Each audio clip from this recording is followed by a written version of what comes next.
What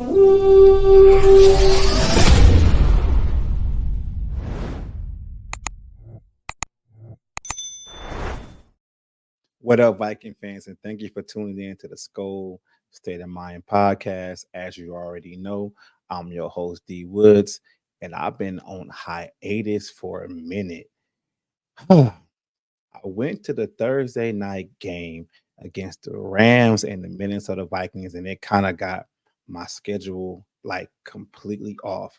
If you guys already know, like I'm a LA native, but I kind of moved out into the Inland Empire. That's about an hour and 30 minutes out. So going to the game on Thursday night, driving back home, I didn't really get any time to try to do, a you know, Rams Vikings reaction game. And then going to work on Friday, didn't really have time for it, trying to get some rest.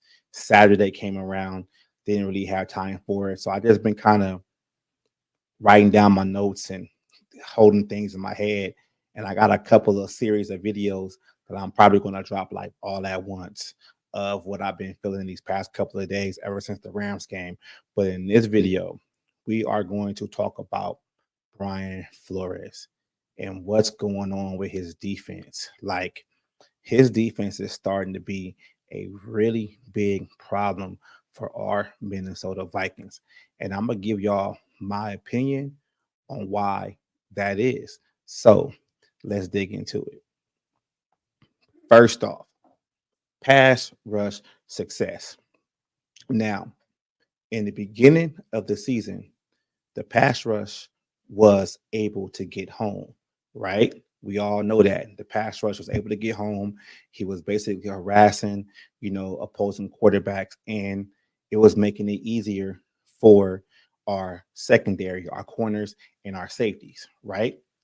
But the question is now is what happens when that pass rush doesn't get home? Now, some people like to break it down and say, like, you know, sacks are great, but pressures are better because when you get pressures, the quarterback makes mistakes and your secondary gets, interceptions, blah, blah, blah. We need them both.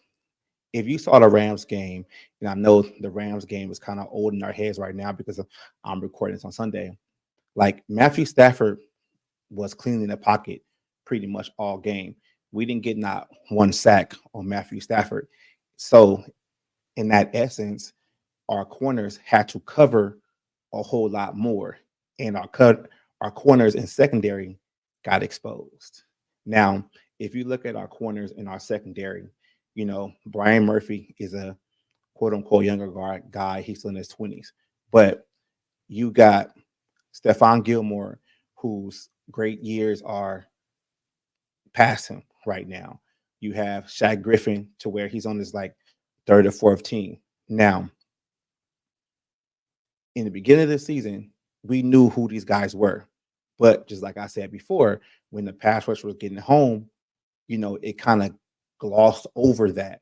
So now we're seeing it now because the pass rush isn't getting home. And when the pass rush is getting inconsistent, it it exposes this defense for what it really is.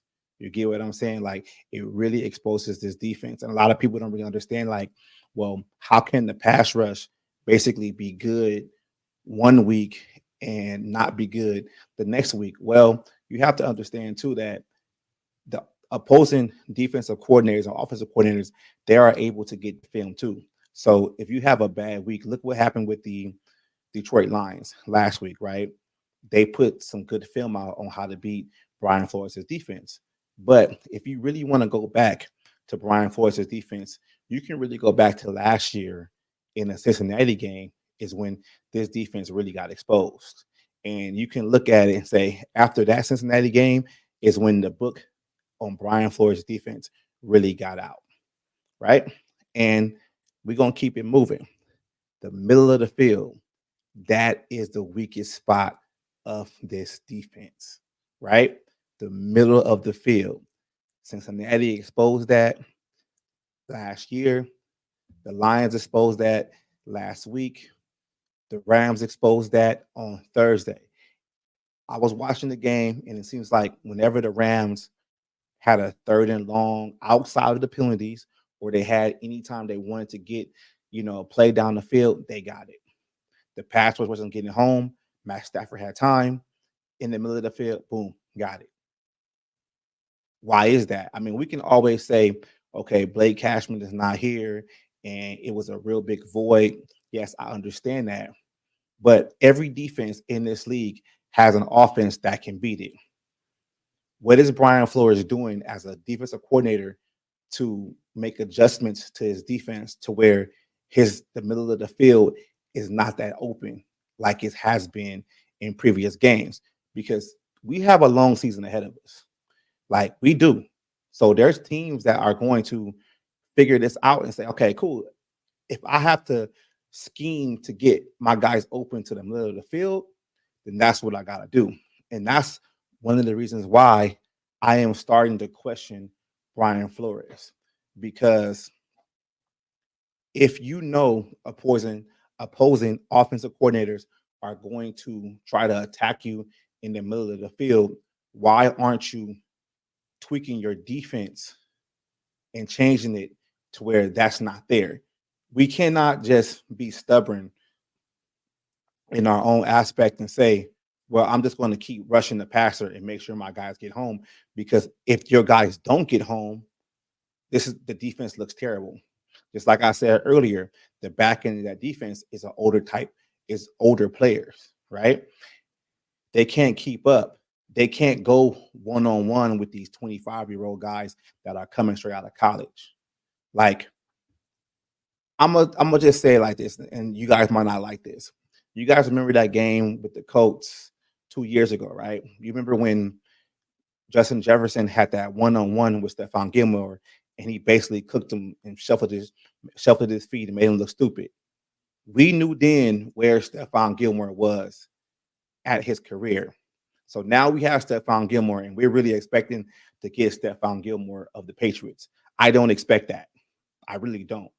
And for Brian Flores to keep trying to have these guys, play in zone, all opposing offensive coordinators are going to do is they're going to motion somebody out to see what kind of defense they're playing. They're going to isolate a player that they want to pick on. They're going to go one-on-one, and they're going to score touchdowns. It's going to be against Shaq Griffin, Brian Murphy Jr., and Stephon Gilmore, because they can't cover one-on-one. That is a problem.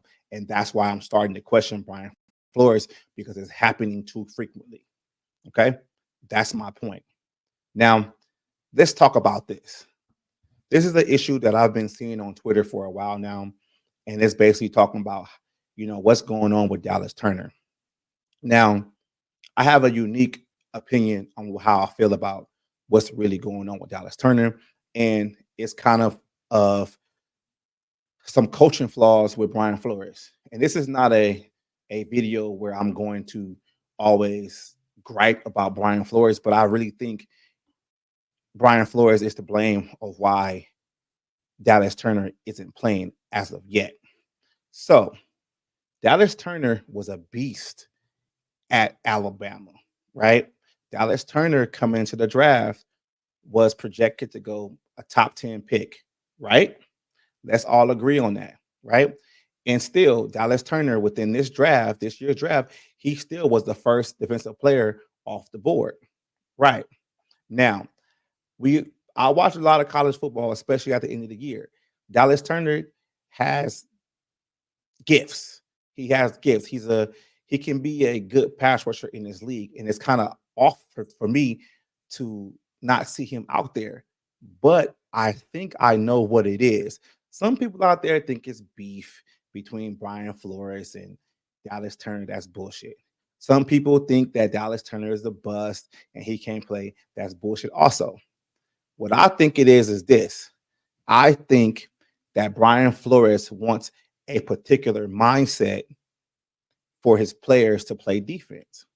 And what I mean by that is he wants to have a lot of hyper type players on his defense that can be interchangeable. Follow me. They can be interchangeable because That way, if you put Dallas Turner out there, he can rush the passer from the edge, and then he can drop back in coverage. That's where Dallas Turner doesn't really excel at because he's a quote unquote pass rusher. That's what he wants to do. He wants to rush the passer. And if you go back to last year with Daniil Hunter is a hand in the dirt defensive end. He's not a drop back, outside linebacker, pass rusher. That's why he really didn't fit this defense. And I think that's the real reason why Dallas Turner isn't playing because he doesn't fit that hybrid mold. I feel like going forward now, you got to have dogs on this defense that are able to beat one-on-ones. Like you can't have this team that's full of these hybrid players. It looks cute for to a certain extent until other teams start busting your ass. You get what I'm saying? And what I'm saying by that is, you can have Josh Metellus playing, linebacker for a certain extent. You can have, your outside linebackers dropping the coverage, not rushing you can have all that shit. It can all look cute. But when these opposing teams start busting your ass, they're gonna start exposing you. And that's the reason why I feel like Dallas Turner is not playing because he doesn't give Brian Flores what he wants with being that hybrid type player he wants on the defense. So let's move forward a little bit. And that piggybacks on what I said. Undersized defenders. All right. This is a major problem on the defense for me. I've been saying this and I've been preaching to the choir for the past year about defense of players on this team being undersized. Ivan Pace. All right. I really don't want to talk about it because a lot of people think I hate on him, but the guy's an undersized linebacker. He can't really shed the block. He has to go around the block. And if a bigger guard or tackle gets his hands on him, they're just going to move him around. All right. It is what it is. If you look at Jonathan Grenard, if you look at Van Ginkel, all these guys have that slender type build. They're not like your Adonis type players. You get what I'm saying? They're not your Daniil Hunter type players, your Everson Griffin type body structure type players, your Brian Roverson, your Jerry Allen. They're not those big, bulky body, muscular type players. They're sleek type players to where they can slide through and they're fast. They have a good skill set. That's fine. That's cool. But all teams are doing now is bringing in other tight ends on each side and pass protection. And now those slender type, edge rushers are not able to get home because they're smaller. I'm just being honest with y'all. That's how I see it. I might be wrong, but I'm just being honest with y'all. They might be quick to get off, to get off the block and get there, but you gotta think about it like this.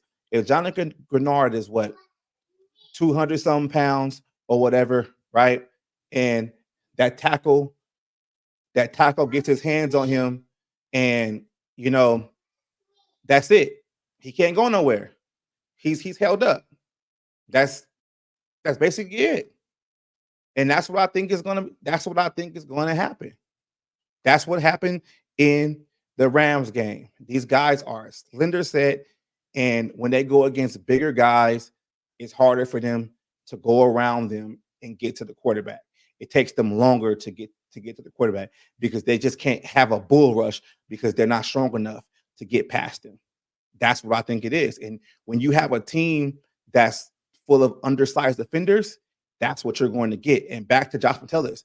Josh Metellus is a quote unquote safety. You have Josh Metellus playing linebacker. He's going to get cooked in the middle of the field playing linebacker. Like he can't. He's not big enough. So that's my gripe. And this is the last question I ask you guys. Is Brian Flores the right coordinator? I don't know. I am going to be completely honest with you guys. If Brian Flores cannot fix this defense within the next couple of weeks, I mean, we have a slate of underachieving teams on the schedule, and I feel like he can be able to try some new things and tweak this defense and try to get this defense ready because we're still 5-2. Season is not over. We're still 5-2, but he needs to do something to get this defense back on track. And I just feel like in this second year, the same problems that he had at the end of the season last year are still rearing his ugly head, and he's not able to fix it. I am having real questions of Brian Flores being our defensive coordinator going forward. I don't want to hear any talk about him being a head coach because that might be a blessing in disguise if he left this team and became a head coach, and we can bring in another defensive coordinator of another caliber that can help this defense that won't have these problems going forward. But you guys already know how I ended. I just want to thank y'all, for tuning in to the podcast. I really appreciate it. But you guys, I know how I do it. Skol, baby.